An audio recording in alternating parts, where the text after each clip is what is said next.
Yeah, I was actually just talking to Tony, one of our clubhouse guys, about the Korea trip and how long ago that feels, and not only that, but just how different the team is from that point. The guys that we had in camp that were unsure if they were going to be on the team or not, and then obviously a lot of impactful players that we've acquired along the way.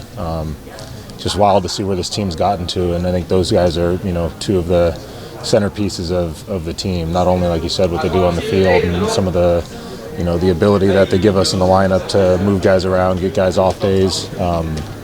But they're like the two fathers of the clubhouse. Like I watch how they interact with our other Latin guys, and they're the center of every conversation. And Dono's got the nickname teacher, partially because of his looks of the substitute teacher, but he is like he's like another coach, another set of hands that's got a really good feel for his swing, his approach, drills and whatnot. So I think they bring a whole lot to the table. DP's obviously the huge energy piece for us. Kind of sets a tone every day in the dugout, but he's the same guy in the clubhouse, on the road trips, on the plane. Just really high energy guys that are also really quality ball players.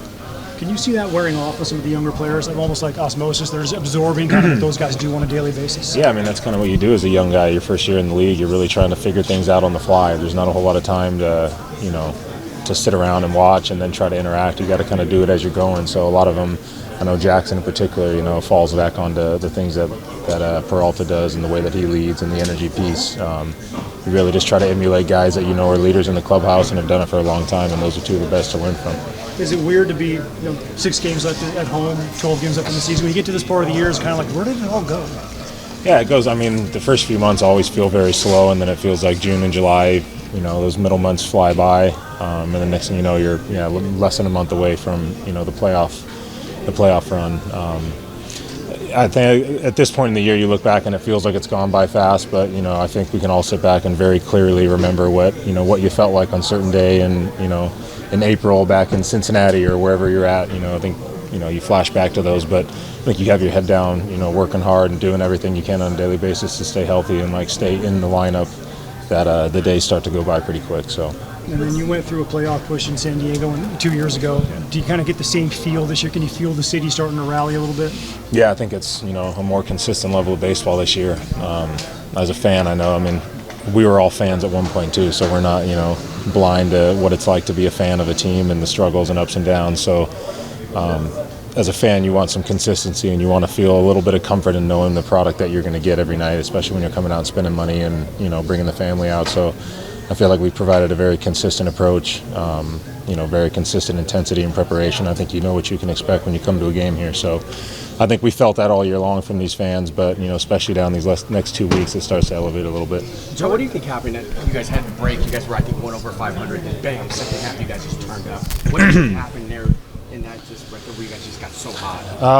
I don't know. I think the mid-season is kind of typically where guys will start to hit their stride a little bit. I think for the pitching staff, you physically start to feel at your best. Your body's fully adapted to the 5-day schedule. You're coming off of some extra rest where guys are maybe getting some meds or a few extra days off their feet than they've had in the past. So I think everyone's fresh. And, I know for Jackson going to the All-Star game, he's coming off of that high of, having that first experience. And I think sometimes it's more beneficial for those guys that are playing really well to consistently play through the break. You still get somewhat of rest, but to keep your eye fresh for pitches in the box, keep your swing right. You're moving around every day. I think that helps.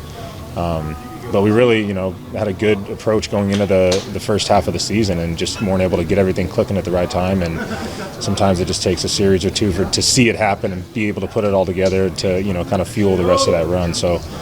There's been a lot of things that have happened. We've had guys down. We've had guys step up in big roles. We've had guys like Reynolds that have come up and just dominated for us.